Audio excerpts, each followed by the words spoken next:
चलिए letter writing अब हमारा टॉपिक चल रहा है, जिसमें आज हम एक दूसरा पॉइंट पढ़ेंगे। बिजनेस के बाद में उसी के ही श्रेणी के दूसरे पत्र जो है हमारे कोर्स के अंदर, वो आते हैं ऑफिशियल लेटर्स के। थोड़ा अंतर ये आएगा कि वहाँ पर व्यक्तियों को व्यापारी के रूप में संबोधित किया जाता था, यहाँ पर हम किसी अधिकारी को, जो कि ज़्यादातर ऐसे पत्र होते हैं जिनको कार्यालयिक पत्र कहा जाता है, सरकारी पत्र कहा जाता है। किसको? ऑफिशियल लेटर्स को। तो हमारा संबोधन कौन होगा? कोई ना कोई अधिकारी होगा, जिसके लिए हम कोई शिकायत कर रहे हैं, या फिर कोई पूछताछ कर रहे हैं, या फिर कोई हमारे आदेश लेने और देने के बारे में भी हो सकता है। तो इस तरह के पत्र हमारे ऑफिशियल लेटर में भी लिखे जाते हैं। तो उसका प्रारूप क्या है, कौन कौन से बिंदु हमें ध्यान में रखने हैं, उसको हम पहले देख लेते हैं। इसके बाद में एक टाइम होगा तो एग्जाम्पल भी करके देख लेंगे। तो सबसे पहले क्या है, टॉपिक हमारा आज का होगा ऑफिशियल लेटर।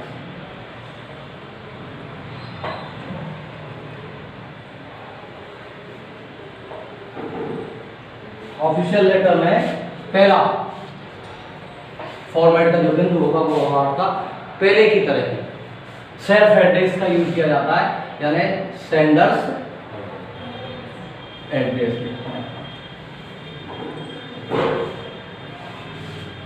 और इसी के साथ में क्या करते हैं हम, डेट भी लिख देते हैं। ये पहला कॉलम हो गया हमारा sender's address and date. Same सी चीज़ें हैं, कोई ज़्यादा डिफरेंट नहीं है, तरीका होगा वही है। अंतर आएगा तो केवल बातचीत लिखने में आएगा, बाकी का लगभग ये जैसा ही लगेगा आपको। सेंडर्स एड्रेस के बाद में हम यहाँ पर नंबर 2 पर क्या ध्यान में रखना है आपको, थोड़ा सा देखिए। सबसे पहले अपन लगाएंगे डेजिग्नेशन।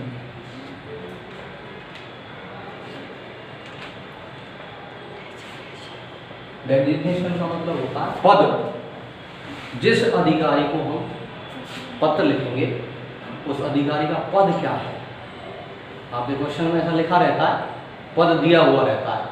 प्रिंसिपल हो सकता है, हेडमास्टर हो सकता है, और कलेक्टर हो सकता है, सेक्रेटरी हो सकता है, जो हेड पोस्ट ऑफिस का पोस्ट मास्टर है वो हो सकता है, सुपरिंटेंडेंट ऑफ पुलिस हो सकता है।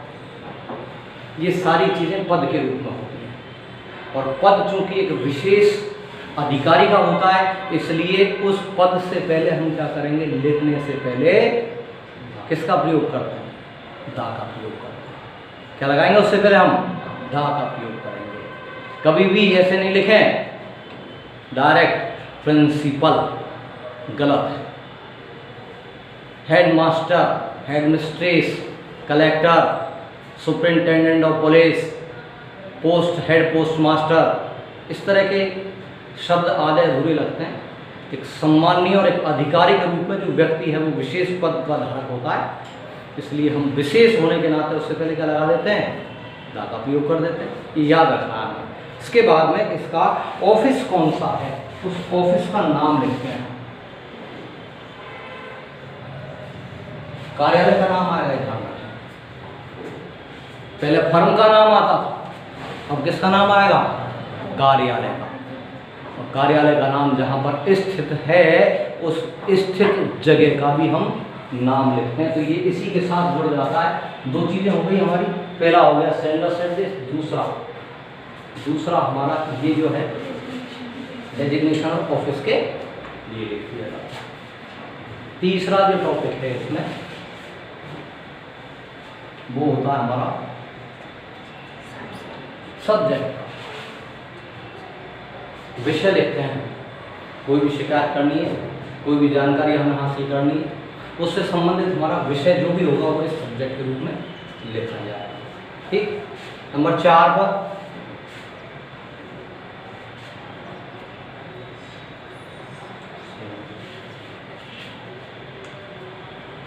सैल्यूटेशन, संबोधन करेंगे।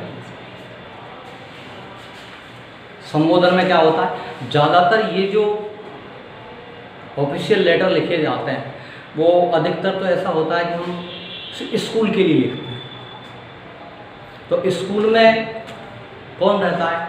अधिकारी के रूप में प्रिंसिपल होता है या फिर हेडमास्टर होता है।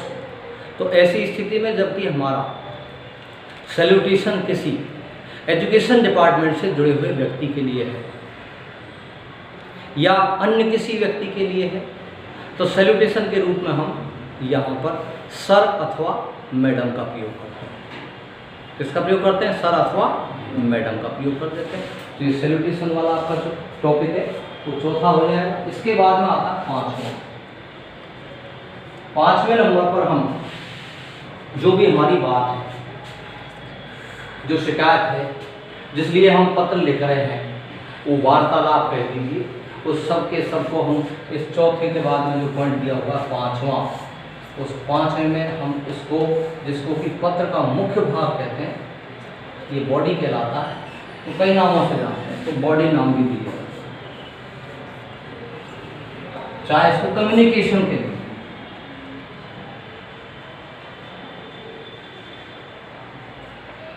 कम्युनिकेशन भी है इसका नाम, इसको हम डिस्क्रिप्शन भी कह सकते हैं, कई नामों से जाना जाता है। ये मुख्य भाग है पत्र का, जिसमें हम हमारी तमाम बातों को जैसी हमसे आती है बना करके लिखने में ज़्यादा फायदा रहता है। संबंधित चीज़ों को तत्कालिक प्रश्न के अनुरूप अपनी भाषा में सोचने की कोशिश कीजिए, ये बहुत बड़ी सहायता करेगा आपके लिखने में। और फिर उसका हिंदी से अंग्रेजी में ट्रांसलेशन। सोच ऐसी होनी चाहिए, हिंदी में सोचते समय, मातृभाषा में सोचते समय, वो सोच हमारी ऐसी होनी चाहिए कि शब्द हमारे अनुरूप हों। कहीं ऐसा नहीं हो कि भारी भरकम हिंदी के शब्द सोच लिए तो अंग्रेजी नहीं आएगी आपसे, आप अटक जाएंगे। तो सरल शब्दों का चयन करो भाषा में। जब सरल शब्दों का चयन करेंगे आप, तो आपका लेखन का कार्य अच्छा होगा। और अंग्रेजी के विषय में कहावत कही जाती है, लोग चाहे कैसे भी लिखें, लेकिन पढ़ी वही चीज़ें जाती है जो सरल भाषा में होती है। Plain English writing is in fashion. अब these days कह दीजिए इसको, आजकल जो है ना अंग्रेजी भाषा में लेखन का तरीका होता है प्लेन। प्लेन का मतलब होती है सीधी सादी सी भाषा, सरल भाषा। क्योंकि देखिए, आप अगर टफ लैंग्वेज का यूज कर रहे हैं, कोई ऐसा शब्द आपने शामिल कर दिया जो बेचारे अधिकारी की ही समझ में नहीं आया, नहीं आया तो क्या करेगा? डिक्शनरी थोड़ी उठा करके देखेगा, डिक्शनरी नहीं उठाया, उसको समझ में नहीं आया तो क्या करेगा? उस चीज को कचरे के डब्बे में डालेगा सीधे। आपकी समझ से जस की तस बनी रहेगी। दूसरी बात करें अपन, अगर पाठक आपकी चीज़ों को, जैसे आप लेखन कार्य करते हैं आप, तो लेखन कार्य करते समय आपने मान लीजिए किसी के लिए कहानी ही लिखी बच्चों को पढ़ने के लिए, बच्चों का स्तर कुछ भी मान लीजिए आप, प्राइमरी मान लीजिए, मिडिल मान लीजिए, सीनियर स्टूडेंट्स मान लीजिए आप, तो अंग्रेजी के शब्दों का आपने बहुत छटे हुए शब्दों का प्रयोग कर दिया। जो बड़े बड़े लर्नेड पर्सन करते हैं, ऐसे शब्दों का प्रयोग कर देंगे तो वो पढ़ने वाला छात्र जो भी स्तर का है, एक दो बार तो उसको समझने की कोशिश करेगा। संगत चीज़ उसको समझ में नहीं आएगी तो वो उसको एक बार तो करेगा कि चलो कोई बात नहीं, एक शब्द है, समझौता कर लेते हैं, पूछ लेते हैं, थोड़ा दिमाग लगा लेगा। कहानियों की भाषा ऐसी होती है जो थोड़े बहुत शब्द अगर हमसे नहीं आ रहे हैं तो भी उसको हम समझ सकते हैं, लेकिन बार बार में ही ऐसे शब्दों की पुनरावृत्ति हो रही है जो एक से बढ़कर के एक है, तो हमें वो भाषा क्या करने लग जाएगी? वो उबाने लग जाएगी। साहित्यिक भाषा, अति साहित्यिक, पांडित्य प्रदर्शन आप करोगे तो वो आपके लिए दुखदायी रहेगा। ये कोई भी नहीं करता है। बहुत बड़े विद्वान लेखक भी अगर करते हैं तो वो भी सहम से जाते हैं कि कहीं मेरी रचनाएं ऐसी नहीं हो जाए जो पाठकों के मन तक पहुंच ही नहीं पाए। और जो चीज़ आप लिख रहे हैं वो अगर पाठक के मन तक अगर नहीं पहुंची तो लेखन का कार्य व्यर्थ है, आपकी कोशिश बेकार है। ट्रेन में पढ़ रहे हैं आप, गाड़ी में जाते हुए पढ़ रहे हैं, मनोरंजन के लिए चाहिए और कोई पढ़ रहे हैं आप, और उस समय ऐसी चीज़ों का प्रयोग हो गया आप गाड़ी में कहाँ पर किसी से डिक्शनरी से कंसल्ट करके देखेंगे भाई? आप कहीं हमेशा तो डिक्शनरी को अपने बैग में साथ में लिए हुए नहीं घूमते। अंग्रेजी पढ़ रहे हैं तो भाषा कुछ ऐसी होनी चाहिए जो सबके अनुरूप हो, इसको समझ सके आसानी से, तो वो भाषा ज़्यादा लोगों तक फैल जाएगी, उसका प्रभाव ज़्यादा होगा। और अगर क्लिष्ट भाषा का प्रयोग कर दिया तो कुछ ही लोगों को प्रभावित करता है, यानी बहुत सारा जो पाठक वर्ग है वो वंचित रह जाता है इस चीज़ से। अपने 12th क्लास में बुक के अंदर एक पाठ होता है 6ठे नंबर का,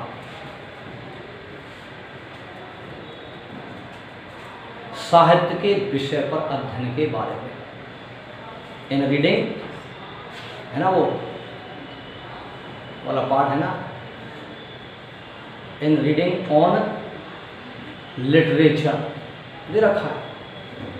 उसमें अनेक विद्वानों का वर्णन है, उसमें ये भी लिखा गया है कि क्लिष्ट भाषा का प्रयोग नहीं करना चाहिए, सरल भाषा होनी चाहिए। तो ऐसी ही सरल भाषा हमारे ये पत्रों में हो, पत्रों के साथ साथ आपके जो टॉपिक आते हैं, एप्लीकेशन लिखते हैं आप, उसमें भी, आपके रिपोर्ट राइटिंग में भी, आर्टिकल में भी, यानी ज़्यादातर शब्द कैसे होने चाहिए जो सभी के समझ में आ जाए। भाई छात्र कैसे समझेगा? आप प्रश्न को ही नहीं समझा तो उत्तर कैसे देगा? तो ऐसी चीज़ों का प्रयोग इसमें किया जाए, इसमें अपनी सोच थोड़ी अपने अनुरूप करें। छोटे छोटे वाक्यों का निर्माण करो, बड़े बड़े का मत करो। बड़े वाक्यों का निर्माण कर दिया तो आपसे उसका ट्रांसलेशन नहीं हो पाएगा, होगा तो कुछ चीज़ें इधर की उधर हो जाएंगी, गलत हो जाएंगी, और गलत हो जाएंगी तो फिर गलत तो गलत ही होगा।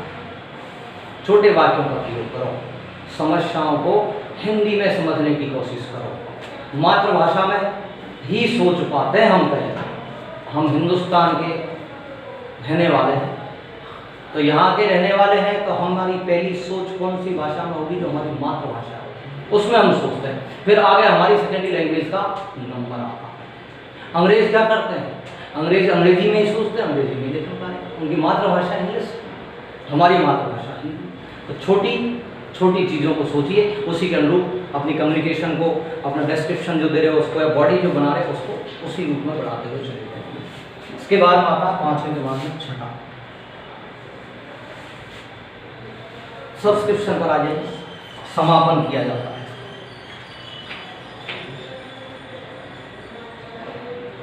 समापन के लिए जो भी आप इसमें कर रहे हैं वो कार्य अधिकारी वर्ग से करवा रहे हैं आप, तो थोड़ा आभार व्यक्त कर दीजिए उस व्यक्ति के लिए, आपके द्वारा किए गए इस सहायक कार्य के लिए मैं आपका आभारी रहूँगा, कृतज्ञ रहूँगा। इस तरह के शब्दों का प्रयोग हर एक एप्लीकेशन में ये लाइन परमानेंट से देखने को मिलती है। I shall be grateful, I will be oblige for your act of kindness, लिखा रहता है क्या? लास्ट में लिखा रहता है। क्यों लिखते हैं? वो अपना आभार प्रकट करते हैं किसके प्रति? ये अधिकारी लोग हैं, इनके प्रति आभार प्रकट करेंगे, नहीं तो सामने वाला ये समझेगा क्या है, रोब शक दिखा रहा है, अपना एप्लीकेशन लिखा है, रोब दिखा रहा है, ठसक है इस व्यक्ति के अंदर, उस ठसक को मत दिखाइए। विनम्रता झलकनी चाहिए हर चीज।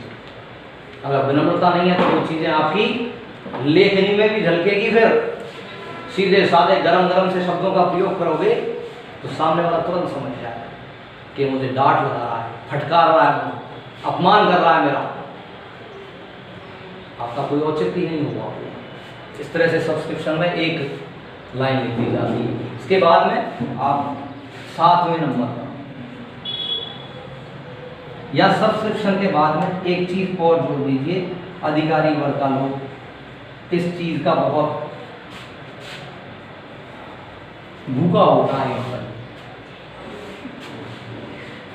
आप किसी को थैंक यू दे देते हैं तो अपने आप में बड़ा गदगद सा महसूस कर रहा है कि धन्यवाद दो, बहुत बड़ा भारी काम दिया मैंने। तो ये एक शब्द बहुत बड़ी चीज़ों को आसान बना देता है। एक तो सॉरी कहना और एक थैंक यू देना, ये अपने आप में आपकी रोज़मर्रा की ज़िंदगी में भी अगर शामिल कर लेना तो बहुत सी परेशानियों से हम निजात पा जाए। थोड़ी सी गलती हो जाए, घर में भी प्रयोग कीजिए इनका, अपने साथियों के साथ कीजिए, मिलने वालों के साथ कीजिए। गलती किससे नहीं होती? होती है, सबसे होती है। तो गलतियों के लिए ये शब्द बने हुए हैं। आपका एक छोटा सा शब्द सामने वाले को बहुत कुछ महसूस करवा सकता है।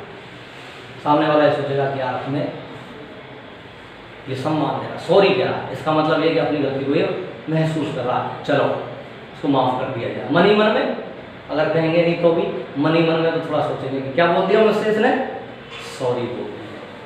तो ये बहुत बड़ी चीज़ हो जाती है अपने आप। और थैंक यू और कह देंगे तो और हमारा एक चांद और जुड़ गया है। यानी लेखनी में इतने सारे चांद लगाए तो 4 चांद लग गए, यूँ कह सकते हैं। बढ़ाइए इस तरह की सोच को। अंत में क्या होता है, 2 चीज़ें याद रखनी है आपको। जब इसकी आप सब्सक्रिप्शन के बाद में इसका एंडिंग फेज करें,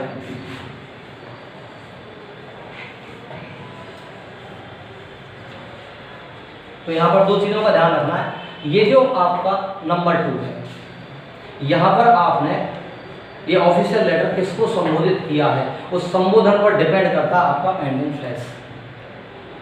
जब आपने किसी एजुकेशन डिपार्टमेंट में इस चीज़ को दर्शाया है, कौन से डिपार्टमेंट के लिए लिखा, एजुकेशन डिपार्टमेंट के लिए, और इसके अलावा जो भी अदर डिपार्टमेंट, 2 ही चीज़ें हैं बस, 2 भागों में बांट दिया इसको। तो एजुकेशन से जुड़े हुए भाग में, विभाग में, कार्यालय में जब आप पत्र लिख रहे हैं तो आप वहां पर पत्रों को लिखने के लिए योर्स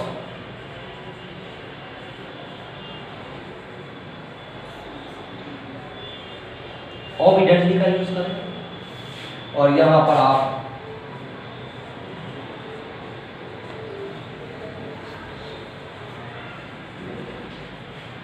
योर्स फेथफुली का यूज करें। 2 ही चीजें हैं बस। अब आपने यहाँ पर डिस्ट्रिक्ट कलेक्टर को लिखा, उसके लिए आप ये सब यूज नहीं करेंगे। आप आज्ञाकारी सिर्फ किसमें कहलाएंगे, शिक्षा विभाग में ही, स्कूल इत्यादि में ही आप आज्ञाकारी एक शिष्य के रूप में आपकी वार्तालाप होती है। कलेक्टर के लिए आप फेथफुली का यूज करें। तो इस तरह से अपन के 4, 5, 6 क्या हो गए, इसके भाग हो गए, किसके, ऑफिशियल।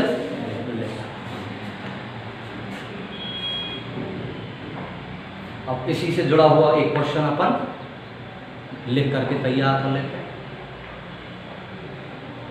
क्या है वो देखिए।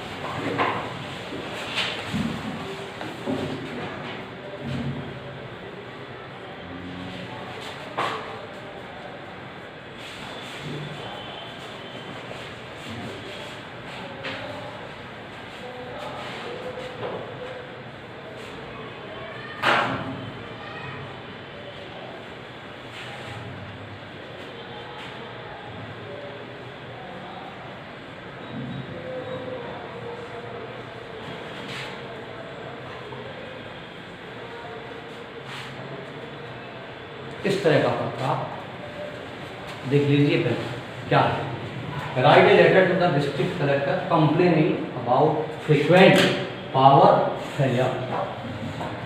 आप अपने डिस्ट्रिक्ट कलेक्टर को, जिला कलेक्टर को क्या लिखेंगे, एक पत्र लिखेंगे जिसमें आप शिकायत करेंगे बार बार होने वाली बिजली की परेशानी, कटौती, आपूर्ति बाधित होती है आपकी बार बार में। तो उसके लिए आप क्या करेंगे, एक शिकायती पत्र लिखेंगे। अब इस चीज के बारे में कि हम डिस्ट्रिक्ट कलेक्टर को लेटर लिख रहे हैं, पूर्व में हमें ज्ञात होना चाहिए कि किसी भी व्यक्ति का जो यहाँ पर आपके सामने है, कई बार तो ऑफिस का नाम दे दिया जाता है, नहीं दिया जाता है तो उस ऑफिस के नाम का पता आपको याद होना जरूरी है। क्योंकि लिखा हुआ है, थोड़ा सा अगर हम अपने विवेक का प्रयोग करें तो यहाँ पर द डिस्ट्रिक्ट कलेक्टर लिखा हुआ है, जिले का क्या है वो कलेक्टर है। इसका ऑफिस जगह जगह तो हो नहीं सकता, तहसील स्तर पर नहीं होगा, डिस्ट्रिक्ट नाम जुड़ा होगा तो जिला स्तर पर ही होगा निश्चित है। तो उस जिले विशेष का नाम आएगा। ये नहीं कर सकते कि हम जिस शहर के रहने वाले हैं उसी शहर में डिस्ट्रिक्ट कलेक्टर को ऑफिस का नाम दे दिया जाए। हम ऐसे नहीं लिख सकते the district collector Gangapur city, नहीं हो सकता। हम बामनवास भी नहीं लिख सकते, हम वजीरपुर भी नहीं लिख सकते, हम हिंडौन भी नहीं लिख सकते, क्योंकि ये सब चीज़ें शहर के रूप में हो सकती है, कस्बे के रूप में हो सकती है, जिला नहीं है। जिला कार्यालय का होना जरूरी है। तो जिला कार्यालय हमारा जिले में ही स्थित होता है। तो एक जिला तो हमारा नज़दीक जो है करौली, एक हमारा स्वयं का जिला सवाई माधोपुर है। आगे की बारे में बात करें तो जिला दौसा आ जाता है, और आगे बढ़ेंगे तो जयपुर आ जाएगा। इधर जाएंगे तो हमारा अलवर है, भरतपुर है। इधर की तरफ जाएंगे हम कोटा है, भीलवाड़ा है। तो इस तरह से जिला स्तर पर इसका नाम देना आवश्यक होता है ऑफिस के लिए। ये ध्यान रखने की बातें हैं। जिस तरह का कार्यालय हम लिखें वो स्थान विशेष को भी दर्शाना बहुत जरूरी होता है। उसका स्थान विशेष को दर्शाना जरूरी होता है कि वो कहाँ पर है स्थित। तो ये आवश्यक चीज़ें हैं जो हमें लिखनी चाहिए। देखिए अपन अपनी तरफ से लिख रहे हैं इस पत्र को, हम ही तो लिख रहे हैं। तो हम किसके बारे में लिख रहे हैं इसमें? बिजली की परेशानी के बार बार में फेलियर अर्थात बिजली गायब हो जाती है, नहीं आती है, समस्या है हमारे सामने, उसकी हमें शिकायत करनी है। तो सबसे पहले तो अपना खुद का एड्रेस लिख दीजिए। यहाँ पर पहली लाइन में तो यहाँ लिख देंगे अपन कोई से कॉलोनी का या नगर का नाम लिख दीजिए। तो यहाँ पर लिख देते हैं अपन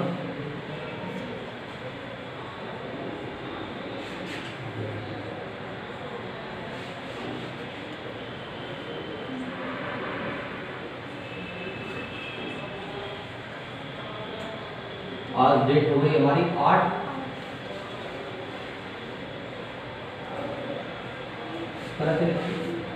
ये हमारा पहला कॉलम हो गया। दूसरे कॉलम में हम जिस व्यक्ति के लिए एप्लीकेशन लिख रहे हैं उससे पहले हम क्या लगाएंगे?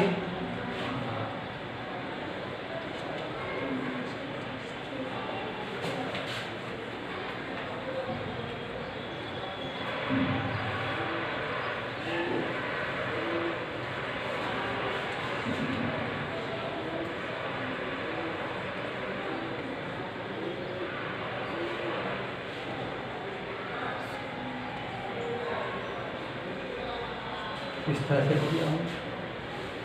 The district collector, district headquarters Sawai Madhopur. समझ लिया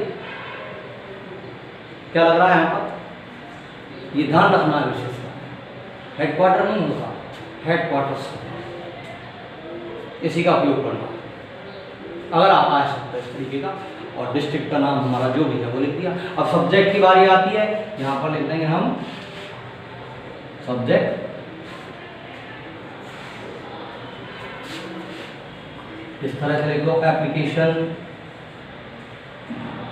फॉर फ्रीक्वेंट, क्या लिखा हुआ है? Power failure.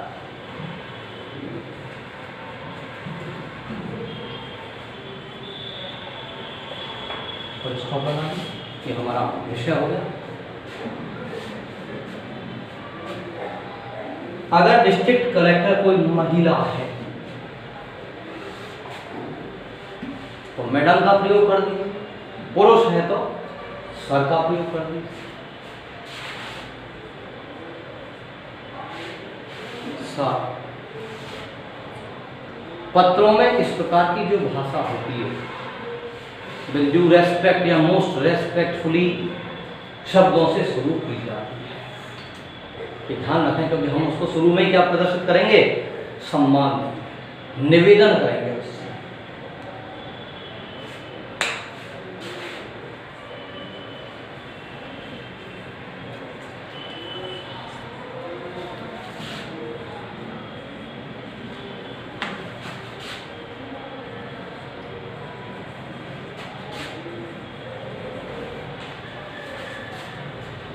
दैट। अब दैट तक तो इसमें लिखना ही है।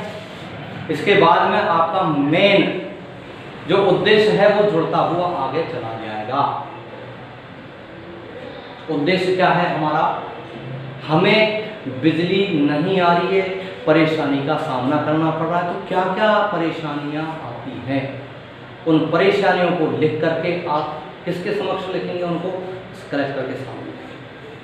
तो क्या क्या समस्याएं आती है बिजली के बारे में, इनको पहले हिंदी में सोच लीजिए और उसके अनुरूप हमारा थोड़ा, जब आपका इस तरह का थोड़ा मैटर आपके दिमाग में बन जाए तो उन्हीं चीज़ों को आप अंग्रेजी में लिखने की कोशिश करें। तो उद्देश्य क्या होता है ऐसी चीज़ों का? हमारे लिए सबसे बड़ी बात क्या? बिजली नहीं आने पर जो जो परेशानियां होती है, 2 या 4 जो आपसे बन पाती है, याद हो पाती है, बना सकते हैं, उनको हम यहाँ पर लिखते हैं। विनम्र निवेदन तो कर ही दिया। मैं ये कहना चाहता हूँ कि हमारी बस्ती में कई दिनों से बिजली की आपूर्ति बाधित हो रही है। पहली लाइन बन जाएगी, हो सकती है ना इस तरह। ये तो शुरुआत तो करोगे इस तरह से, कल से लिखोगे तो अच्छा नहीं लगेगा। थोड़ा समय बढ़ाइए, थोड़ा समय को लंबा कीजिए, जिससे पता चले सामने वाले को हाँ कोई समस्या एक आध दिन की नहीं है, कई दिनों से। सामान्य रूप से यह रहने वाले बस्ती के निवासी और विशेष रूप से पढ़ने वाले जो छात्र हैं, उन्हें इस समस्या का सामना करना पड़ रहा है। विद्यार्थी अपनी पढ़ाई ठीक से नहीं कर पाते हैं। सन्नाटा पूरी कॉलोनी में अंधेरे की वजह से बहुत ज़्यादा छाया रहता है। हमेशा डर रहता है चोर उचक्कों। गृहिणियां अपना रसोई का कार्य बिजली के अभाव में पूरा नहीं कर पाती है, क्योंकि आजकल क्या है, हाईटेक किचन्स हैं। घरों में बहुत सारी ऐसे उपकरण हम काम में लेते हैं, बिजली के रसोई के अंदर काम में लिया जाता है उनको, तो वो हाथ से नहीं चलेंगे, उनके लिए बिजली का होना जरूरी है। अरे ज़्यादा नहीं तो कम से कम मिक्सी का यूज़ तो करते ही करते हैं, नहीं करते हैं? तो गृहिणियों की सबसे बड़ी समस्या का एक तो ये एक लाइन भी दे दी जाती है तो उनको पूरा का पूरा मालूम चल जाता है कि भाई किन किन लोगों को इससे ज़्यादा परेशानियाँ होंगी। समय बता दीजिए, गर्मी का प्रभाव इतना अधिक है कि लोग ठीक प्रकार से नींद पूरी नहीं कर पा रहे। जब नींद पूरी नहीं कर पाएंगे तो व्यक्ति अवसाद का शिकार भी हो सकता है। बढ़ा दीजिए अपनी बातों को और ऊपर नीचे करके इतना बढ़ा दीजिए उनको, इतना बढ़ा दीजिए कि सामने वाला मजबूर हो जाए इस चीज़ को निदान करने के लिए अपने कदम उठाने लगे। तो इस तरह की बातों को शामिल 4-5 टुकड़ों में लिख करके आप एंड कर सकते हैं। इसको आगे बढ़ा देते हैं। तो due respect I have to state that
ये हमारी दूसरी लाइन हो गई।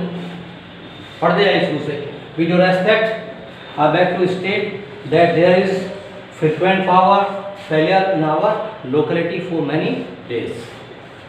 Public in general, यहाँ की रहने वाली जनता सामान्य रूप से और स्टूडेंट्स इन पर्टिकुलर और विशेष रूप से जो विद्यार्थी है वो सफ़र के दौरान उनको बहुत ज़्यादा परेशानी होती है।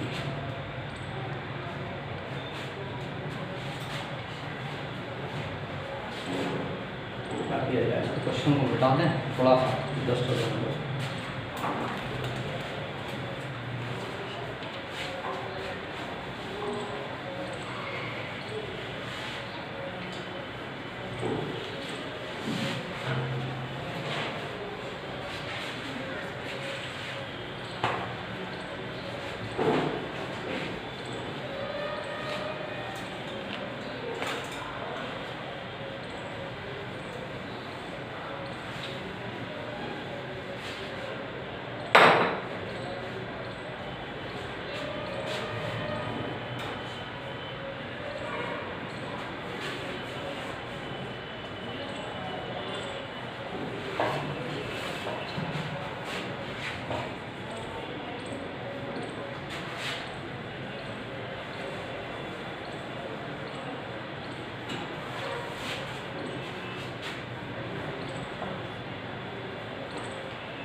और देखिए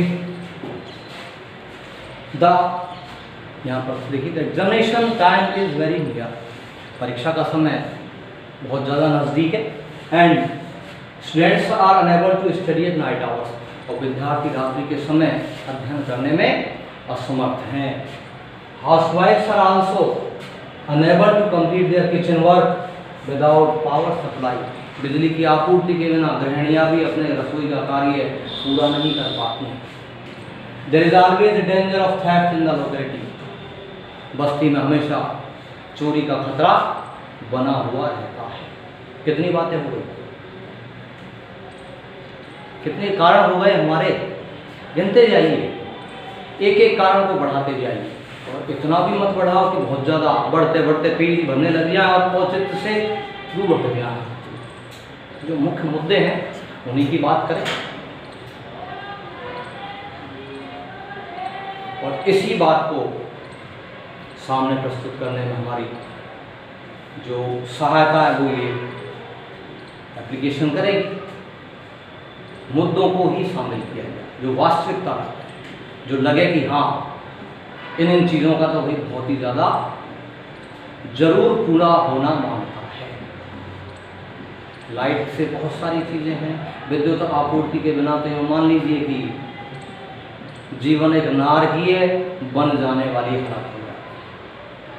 तो जीवन नारकीय हो गया है ये भी लिखा जा सकता है कि नारकीय जीवन में जैसा रात है, बेचैन हो रहे, नींद नहीं आ रही, पसीने में तर है, बच्चे बिलख रहे हैं, सारी चीज़ें किस पर चलती हैं, पंखे भी चलेंगे इन्वर्टर से।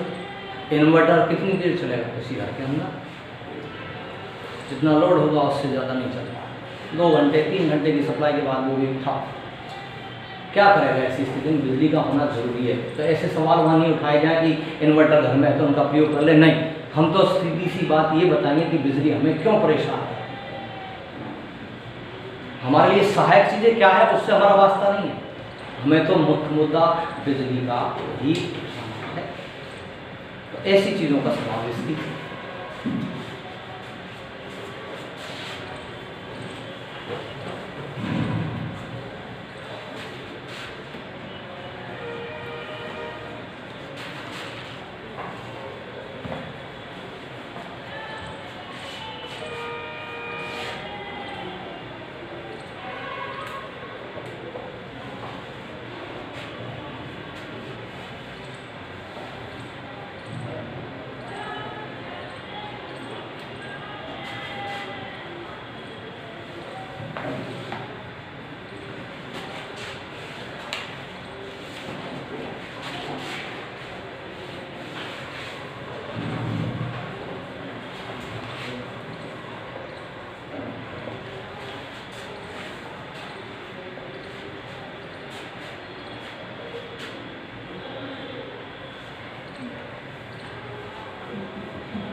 अब देखिए इस जगह पर कुछ और लाइनें लिखी हैं आपके लिए मैंने, देखते जाओ। इसके बाद there is always a danger of theft in the locality, people are unable to sleep at night, life is going to be hellish without electricity, so I request you to take immediate action in this matter and do the needful, thanking you, yours faithfully. और नीचे क्या आ जाएगा इसके, लिखने वाले का नाम ये दे रखा है यहाँ पर एंडिंग फ्रेज के लिए। आपने अगर एजुकेशन डिपार्टमेंट के लिए लिखा है तो योर्स, और अदर के लिए लिखा है तो योर्स फेथफुली लगा करके यहाँ पर आपने जो भी लिखना है वो नेम का यूज कर देना है। और इस तरह से ये एक समस्या बताने की हमारे सामने एप्लीकेशन जो हमने किसके लिए लिखी है, कलेक्टर के लिए लिखी है। बहुत ज़्यादा बड़े भारी भरकम शब्दों का प्रयोग नहीं है, लेकिन भाषा ऐसी भी होनी चाहिए कि सामने वाले को लगे कि भाई हाँ वास्तविक समस्या है, इसका निदान करना चाहिए। क्योंकि हम क्या कर रहे हैं ये ध्यान में रखना जरूरी है। हम एक प्रार्थना पत्र लिख रहे हैं, एक ऑफिशियल लेटर लिख रहे हैं, उसमें जो दी गई समस्या है अगर वो वास्तविक नहीं होगी तो इसको लिखने का जो औचित्य है, क्यों लिखवाई जा रही है, परीक्षा में इस प्रकार की चीज़ें क्यों पूछी जाती है, ताकि आप उन चीज़ों को अपने व्यावहारिक जीवन में भी काम में ले सकें। सामाजिक जीवन में इन तरह की चीज़ों का काम बहुत सारा होता है, हिंदी में भी लिख सकते हैं, ऐसा नहीं है कि हिंदी में नहीं लिखी जाए, लेकिन विषय के अनुरूप अगर बात करें तो हमारा अंग्रेजी विषय है, इस तरह की चीज़ें इंग्लिश में लिखवाई जाती हैं। आप पढ़े लिखे हैं तो उस तरह से लिखने का कार्य कर सकते हैं, सोच समझ करके वही चीज़ें बताएं जो वास्तविक उद्देश्य को पूरा करने वाली हो, और लकीर से नहीं है। बातें तो बहुत सारी हो सकती है। अब यहाँ पर कोई होने देख साहब किसानों को परेशानी हो रही है, ये हमारे इस उद्देश्य को पूरा नहीं करता। बिजली से तो किसानों को भी होती है परेशानी, पर आप भी जानते हो लोकेलिटी में रहने वाला व्यक्ति कौन है, कितने हैं जो किसान होंगे, लेकिन जो इसमें लिखा हुआ है वो तो लगभग मैक्सिमम हो सकते हैं। लोकेलिटी में रहने वाले व्यक्ति रात में सोते तो सभी सोते होंगे निश्चित है। गृहिणियां हैं तो पूरी लोकेलिटी में सभी होंगी, लाइट नहीं आ रही तो सभी को किचन में प्रॉब्लम फेस करनी पड़ती है। रहने वाले स्टूडेंट्स हैं, स्टूडेंट्स सभी हैं जो पढ़ाई करते हैं, रात में भी पढ़ते हैं, तो सबकी समस्या को बताना बहुत ज़रूरी है। ये इस प्रकार की ही चीज़ों को हमें शामिल करना होता है, चाहे किसी भी प्रकार की एप्लीकेशन हो, लाइन से नहीं हटना है, वास्तविक उद्देश्य को पूरा करनी होनी चाहिए। छोटी छोटी बातें, प्रभावी बातें होनी चाहिए, सरल भाषा हो, स्पष्ट लिख दें जो कुछ लिखना है। बात ये भी होनी चाहिए कि बार बार किसी भी चीज़ को, भाषा को बदल करके और पुनरावृत्ति नहीं करें, रिपीटिशन ऑफ लाइंस नहीं होनी चाहिए। एक ही बात को घुमा फिरा करके आप वहीं पर कहे जा रहे हैं, ये भी गलत है। सामने वाला भी पढ़ा लिखा, वो भी आपकी चीज़ को पढ़ेगा, ये सोचेगा एक ही बात को घुमा फिरा करके कह रहे हैं, उद्देश्य पूरा नहीं होगा आपका। 4-5 कारण बहुत होते हैं किसी भी एप्लीकेशन को शिकायत करने की, समस्या निवारण करवाने की हो, चाहे कोई भी बात के बारे में हो, आपकी 4-5 कारण तो बहुत मायने रखते हैं। तो वो चीज़ प्रभावी बनाई जा सकती है इस तरीके से। इन चीज़ों को ध्यान में रख करके हम अपना उद्देश्य पूरा कर सकते हैं, लेखन कार्य भी पूरा कर सकते हैं। और मैं जहाँ तक समझता हूँ जब इतनी चीज़ें आप लिख देते हैं तो आपको अंक प्राप्ति का जो आपका मूल उद्देश्य होता है एक छात्र के रूप में, वो भी पूरा हो जाता है। ये 7 नंबर का मैटर आता है आपका। 7 में से हो सकता है सामने वाले को आपने ऐसे अच्छी सी राइटिंग में और ठीक ठीक सी लिख दिया आपने, हो सकता है आपको प्रभावित होकर के वो 7 में से 7 दे दे, 6 दे दे, मार्किंग अच्छी मानी जा सकती है। 6 और 7 नंबर 7 में से होना तो बहुत 100% हो जाता है। 6 भी दे दिया तो भी काफ़ी परसेंटेज आपकी बन जाती है इस तरीके से। 1 नंबर तो काट रहा है वो, आप तो काट लो, कोई दिक्कत नहीं। कहीं ना कहीं गलती हो ही जाती है लिखते वक्त आप लोगों से, तो सामने वाले को वो नज़र आ जाती है तो वो काटेगा ना। लेकिन अगर हो सकता है कुछ चीज़ें ऐसी भी हैं जो आपको प्रभावित कर रही हैं लिखी गई छात्र के द्वारा, राइटिंग आपकी बहुत सुंदर है, लिखने का पैटर्न एकदम स्टाइलिश तरीके से जो लिखा जाता है। स्टाइलिश का मतलब मेरा ये नहीं कि सजा धजा करके लिखिए, 4 चांद लगाने का मतलब कोई फानुस जड़ दिया आपने, मात्र ये कि आपकी हैंड राइटिंग बहुत सुंदर है। जिस तरह से एक सीध में कार्य किया जाता है कंप्यूटराइज जो टाइपिंग के रूप में होता है, लेखनी ऐसी होती है हमारी कॉपी के अंदर, हमको ऐसा ही बनाना पड़ता है, ये पैटर्न इसी तरह से रखना पड़ेगा, एक सीध में चलते चले जाइए, पूरी की पूरी लाइनों को जब एक सीध में लिखेंगे ना तो सामने वाले को ये अच्छा दिखेगा, ये प्रभाव पैदा करेगी। और एक लाइन तो करी यहाँ पर, दूसरी यहाँ से स्टार्ट कर दी, तीसरी वहाँ पहुँच गई, आड़ी टेढ़ी लाइनें कर रखी हैं, लाइन कहाँ है, अक्षर कहाँ जा रहे हैं, ये चीज़ें प्रभाव पैदा नहीं करेंगी। आपने चाहे कितना ही अच्छा लिखा, हैंड राइटिंग बहुत बड़ा योगदान देती है अंक प्राप्त करने। जिसकी हैंड राइटिंग अच्छी होती है, सामने वाले की आंखों में धूल झोंकी जा सकती है, स्पष्ट से शब्दों में कह सकता हूँ मैं इस चीज़ को, क्योंकि पढ़ने वाला राइटिंग को देख करके ही खुश हो जाएगा, तो शायद पढ़ने की गुंजाइश कम हो जाएगी। अच्छे छात्र होंगे तो राइटिंग अच्छी होगी, निश्चित मानते चले। लेकिन मैंने भी बहुत सी जगह देखा है, छात्र पर कुछ नहीं आता, लेकिन राइटिंग इतनी अच्छी होती है उनकी कि सामने वाले को वो अगर पढ़े नहीं ना तो बिल्कुल होशियार छात्र नजर आए। एक नहीं अनेक उदाहरण हो सकते हैं ऐसे, लेकिन हर बार ये चीज़ें आपका साथ नहीं दे सकती। राइटिंग अच्छी होने के साथ साथ विषय वस्तु भी आपकी प्रभाव पैदा करने वाली होना चाहिए।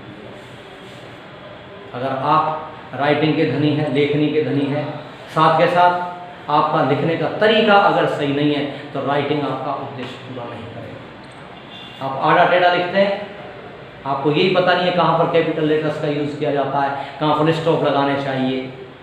ये चीज़ें बहुत बड़ी मायने रखती हैं इंग्लिश में लिखने के लिए। हिंदी में कैपिटल अक्षरों का कोई प्रयोग नहीं होता, लेकिन इंग्लिश में होता है कैपिटल स्मॉल लेटर का यूज। हर फुल स्टॉप के बाद में पहला अक्षर कैपिटल ही आता है, लेकिन हमारी हालत क्या है, कई जगह हम फुल स्टॉप के बाद में दा लगाते हैं तो टी स्मॉल से स्टार्टिंग कर देते हैं। बहुत मैक्सिमम टाइम देखने को मिलता है, कई बार फुल स्टॉप भी लगाना भूल गए। अब ये तो चीज़ें ऐसी हैं जिनमें पूरी पूरी चीज़ें आपको काम में लेनी पड़ती है, कोमा भी लगाना पड़ता है, कैपिटल लेटर भी आता है, फुल स्टॉप भी आता है, ग्रामर का भी ध्यान रखना पड़ता है आपको, वाक्य का जो पैटर्न है वो भी आपको ध्यान में रखना पड़ता है। एक किस तरह से हमारी लाइनों का पैराग्राफ चेंज होना चाहिए वो भी आपको ध्यान में रखना है, क्योंकि पैराग्राफ भी चेंज होते हैं लाइनों में। ये जो लाइनें हैं वहाँ पर पूरी हो गई है, आधी अधूरी होती तो बीच में फुल स्टॉप लगा दिया जाता है, ये लाइनें अलग से लिखी जाती है। सो आई रिक्वेस्ट यू वाली जो लाइन है जिसमें आप अपना एंडिंग कर रहे हैं, सब्सक्रिप्शन कर रहे हैं, वो चीज़ें। फिर थैंक यू लिखेंगे तो ये नहीं किसी के साथ में शामिल कर दिया, अलग से लाइन में लिखिए इसको। तो ये चीज़ें बदल बदल करके लाइनों में लिखना बहुत जरूरी होता है। कई छात्रों की आदत होती है डेट डाल देते हैं साइड में, और वो जमाना गया जब एप्लीकेशन की बगल में डेट डाली जाती थी। कई छात्र इसको टू से स्टार्ट कर देते हैं, आज भी तरीका आज भी वही अपनाया जा रहा है कि क्या करेंगे, ये टू लिखा, कॉमा लगाया, दा यहाँ पर लिखा और नीचे इस तरह से स्टार्ट कर देंगे, फिर यहाँ आएंगे। ये तरीका हमारा किसी जमाने का हो गया ये जमाना। अब तो अमेरिकन पैटर्न चल रहा है। जिन लोगों ने अंग्रेजी शुरुआत की थी उन्हें अंग्रेजी को भुला दिया गया है, अब तो अमेरिकन पैटर्न लागू हो चुका है। British style of writing outdated हो गया वो जमाना, तो अमेरिकन स्टाइल चल रहा है, पैटर्न ही बदल गया। तो उस पैटर्न को जो चल रहा है वर्तमान में उसको फॉलो करना भी जरूरी होता है। तो इस तरीके से हमारा ये एक क्वेश्चन और ये आज का ऑफिशियल लेटर का जो मैटर है वो समाप्त हो जाता है।